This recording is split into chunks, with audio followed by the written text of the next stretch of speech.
Hey everybody, welcome back to an episode of Pay Per Review. Excuse me. I am the War Machine MJ. He's Mainstream Malcolm, and we are the 3 Count Mafia. Yep. And we're here today to talk about perhaps the greatest event in the independent circuit and one of the most historical, or soon to be historical, moments in professional wrestling. We're of course talking about the Bullet Club sponsored All In. Ooh, excuse me, I'm just trying to burp. From Chi-Town. Yeah, the home of chick magnets. Oh, I didn't say anything. Exactly, that's why I looked at you, because you didn't say anything. Anyway, the first hour of this show, I don't even know if it's a pre-show or not. Because it was pretty packed by the time they got to the first match anyways. First match on the show was the Briscoe Boys, the current ROH Tag Team Champions. Almost said RWH. Anyway. RWH. The current ROH Champions, the Briscoes, taking on SCU. Say it. SU. SCU. Anyway. I'm too tired. And they were taking on, representing SCU, Frankie the Italian Stallion Kazarian and Scorpio Creed. Yep. Because Scorpio and Frankie Kazarian were dressed up as Rocky and Apollo Creed. Uh-huh. And even though, you know, they're bit on being the elite as they constantly shit on every town they're in, they were super over. Over as fuck. Like, everybody was chanting SCU. SCU. And SCU. And kudos to the Briscoes. They went heel.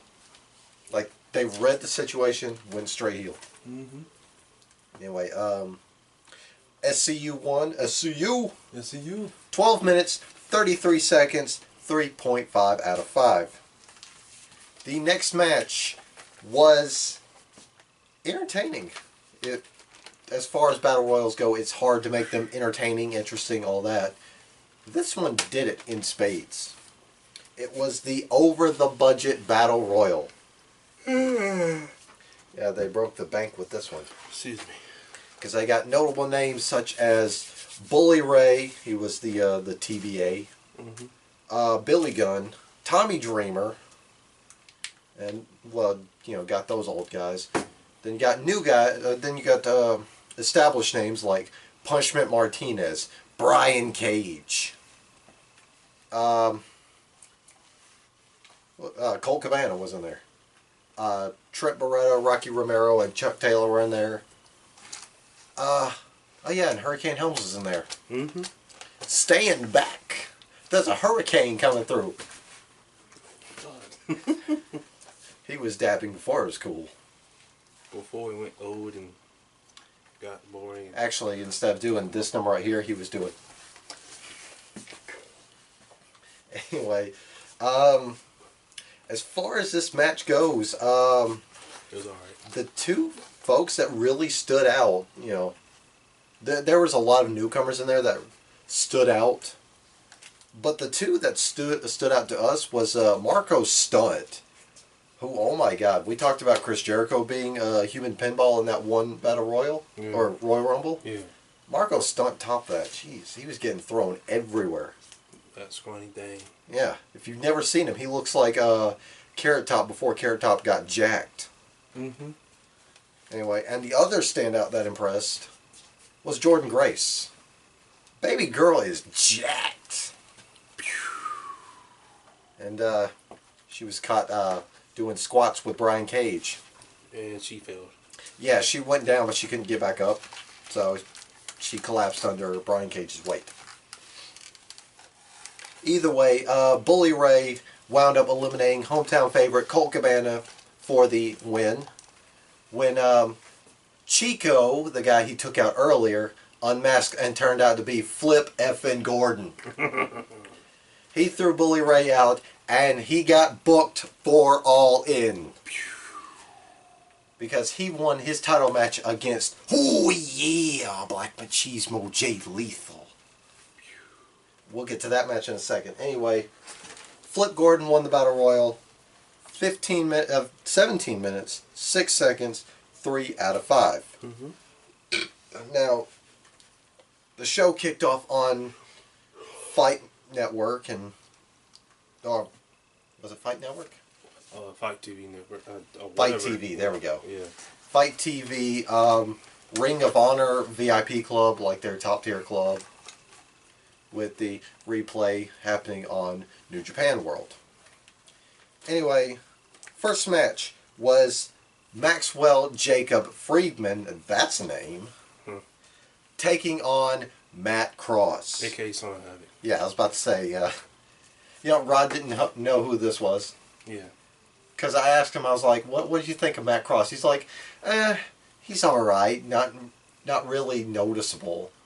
I was like, yeah, but did that beard look familiar? And he was like, oh, that's Son of Havoc. I'm like, yeah.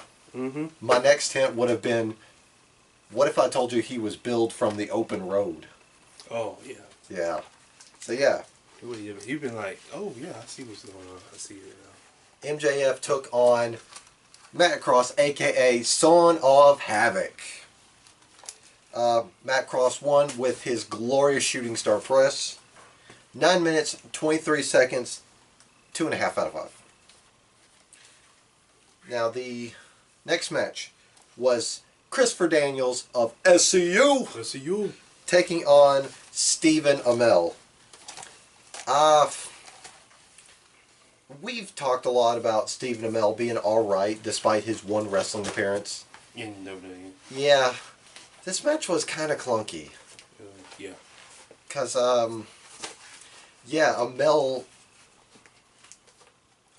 had a lot of missteps, but if he wasn't in the ring with an established vet like Christopher Daniels, that match would have gone a whole lot worse.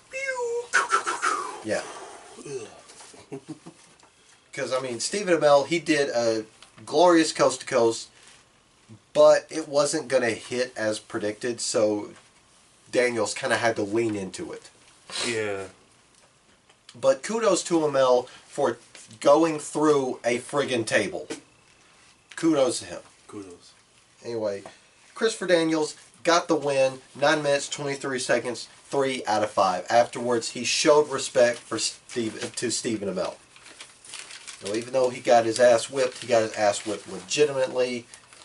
And that took some... He fucking died, bro. Yeah, he fucking died.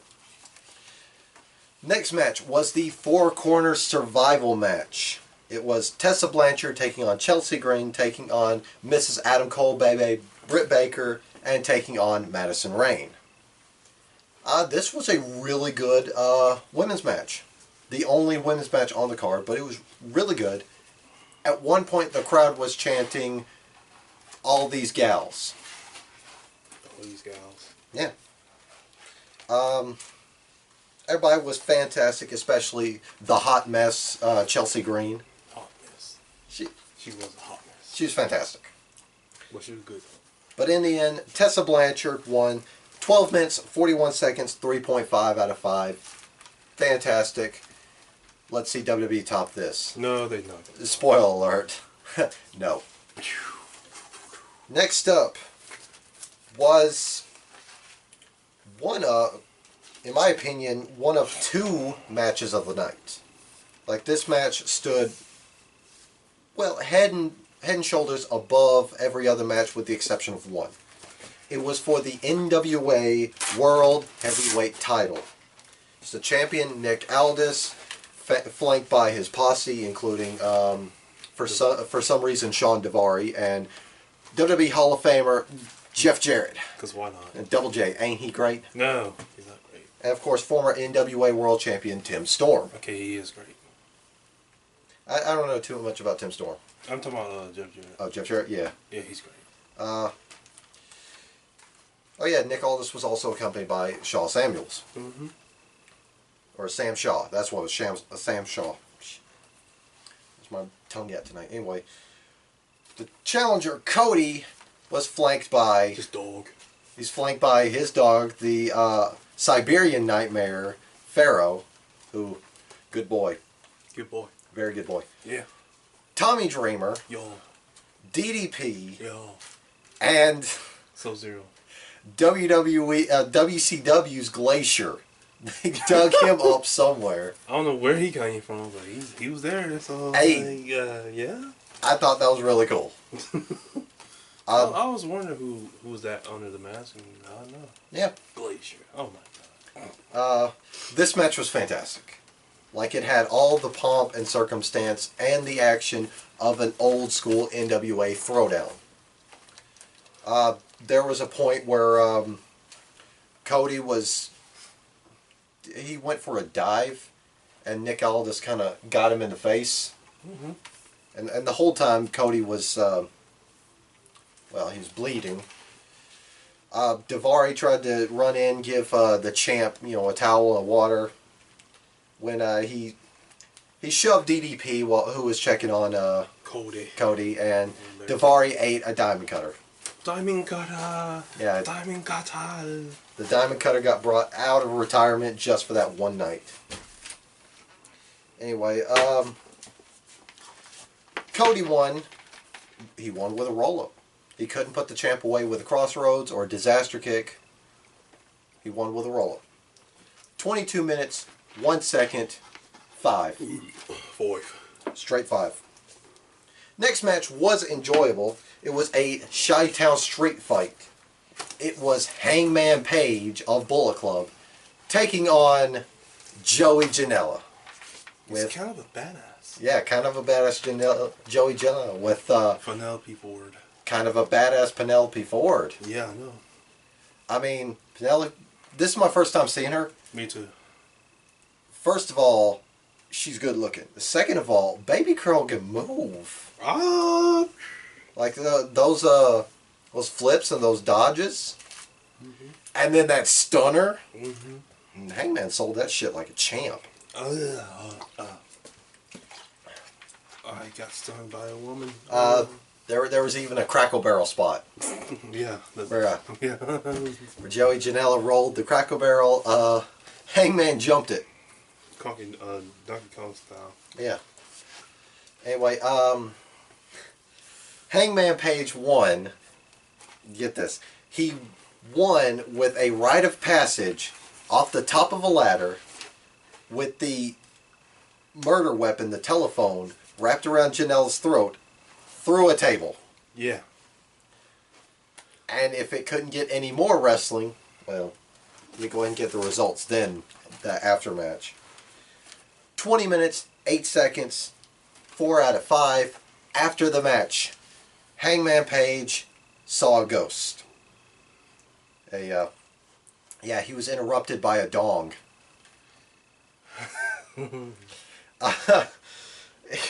He was interrupted by several Dick Druids. Yeah, Dick Druids. Druids and Dick costumes. Yeah. And out came Joey Ryan. He's back from the dead. But he was never dead. His penis. He was near dead. His rigor mortis kept him alive. I wish I could make all this up, but I'm not. It's real, bro. It's real. Joey Ryan came in, he oiled himself up like he usually does, stuck his lollipop down his trunks. Dick flipped Hangman Page.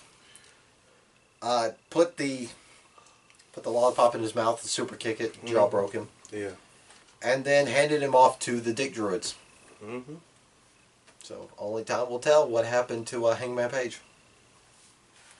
Anyway, the next match was for the ROH World Championship match. It was Black Machismo Jay Lethal. Oh yeah, cream of the crop. With another old guy they dug up somewhere, Lanny Poffo. Yeah, Leapin' Lanny Poffo. Yeah. Defending against Mr. Finally on All In, Flip Gordon. I'll be right back. I got pee. Okay. I'll take over. Get out of here. Get scrap. Go. I will. This match was a whole lot of stop and go, considering there were points during the match where Jay Lethal would flip between Jay Lethal and Black Machismo. But them tights were straight fire though. In the end, Jay Lethal won with the lethal injection. 14 minutes, 21 seconds, 4 out of 5. After the match, Bully Ray came out there, started attacking Flip Gordon, attacked Jay Lethal when he got close, and out came the hometown boy to save the day, Colt Cabana. Beat down on Bully Ray, and then all three men powerbombed Ray through a table, all of the Shield. It was fantastic. A bit clunky because Bully Ray had to fall into the table. Now the next match. Well, next match was a dream match of sorts. Current IWGP Heavyweight Champion of the World and leader of the Bullet Club, Kenny Omega, taking on Penta El Zero Miedo. Despite how certain members of 3 Count feel, I'm actually glad this wasn't a hardcore match. Because, gimmick free, it really shows how good of a wrestler Pentagon Jr. really is. Because this match was great. A lot of back and forth action, a lot of neck destroying pile drivers. Especially Kenny Omega hitting the Fear Factor package pile driver. But in the end, all the cleaner needed was one winged angel to put away El Penta Zero Miedo. 14 minutes. Wait. That's 17 minutes. This man can't even write. 17 minutes, 47 minutes, 4 out of 5. After the match, while Kenny was celebrating, basking in the Chicago crowd, the lights went down and stayed out for a while. Then Pentagon Jr., when the lights came back up, stood up and beat the holy piss out of Kenny Omega. He hit a single leg codebreaker, tore off the mask to reveal Y2J baby, and he basically told Omega, see you on the cruise. And as of this recording, it has been confirmed, Alpha Omega 2 is going to happen on the Cruise of Jericho.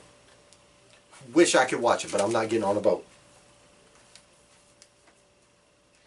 Anyway, the next match, and I harshly disagree with Rodimus's rating for this one. Next match was David versus Goliath, heavyweight versus junior heavyweight, the Rainmaker versus You're Fucked, the villain, Marty Scurll. This was a fantastic match. Really goes to show that even at his most tranquilo, Okada is still the best wrestler on the face of the earth.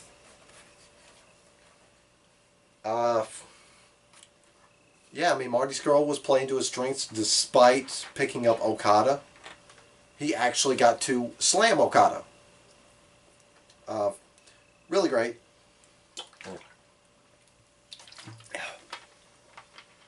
Okada, during the match, Okada set up for the Rainmaker, and while he was standing behind Scurll, he did 205 live, and right as he finished with the 5, Scurll broke his fingers. And despite how many chicken wings Scurll hooked in, he just couldn't, he couldn't lock his arms.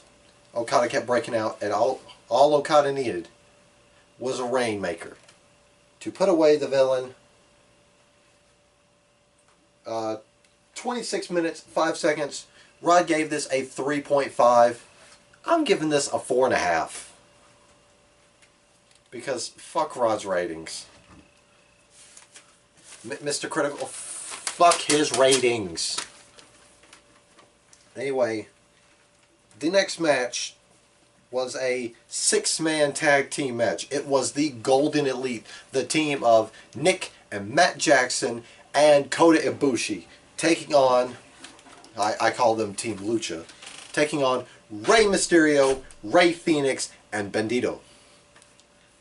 Now, Rey Mysterio had some dope gear. He came out there with a Wolverine-inspired gear, you know, the old yellow and blue. It's fantastic. And Bandito,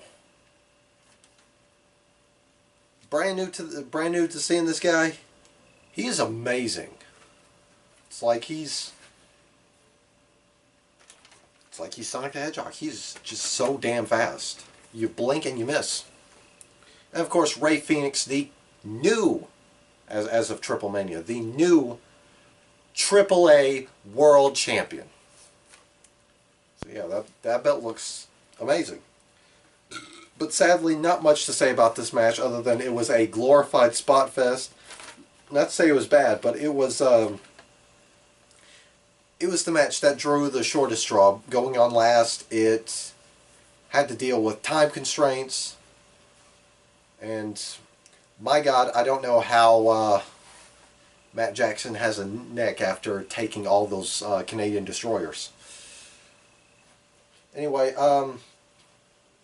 Golden Elite won with a triple bang for your buck into a Meltzer driver. Quite fitting considering Dave Meltzer was the one that kick-started All In. Anyway, Golden Elite won 11 minutes, 48 seconds, 2 out of 5. They had 3 seconds to spare because right as this match went off, the pay-per-view stopped. So we didn't get to see the post-match speech made by the Bullet Club, where they were basically thanking the crowd, saying, you know, those guys in the back worked hard to make this show. You guys helped out too. And Cody said, you know, despite how WWE treated us or, you know, regarded us, we went from being unwanted to undeniable. And he basically said the Bullet Club, the Elite, are sticking together. I don't know if they're going to go places together or if they're not going to WWE together. Who knows? Time will tell.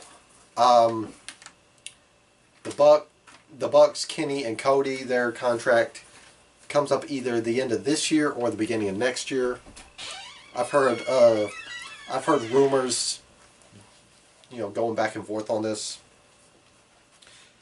But let me go ahead and wrap up the show.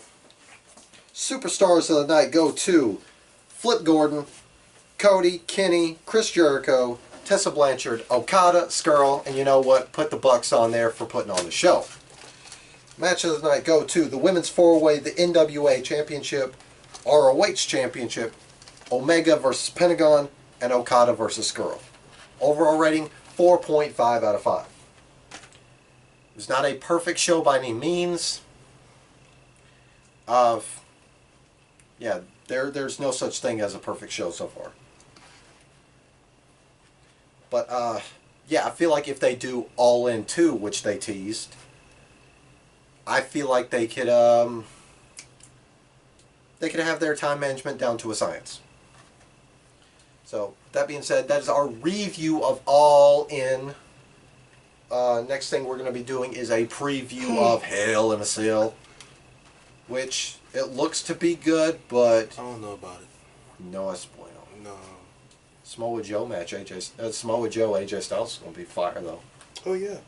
And Sexalicious Becky Lynch and Charlotte. Mm-hmm. It's not going to be as good as All In though. No. So anyway, that's our review.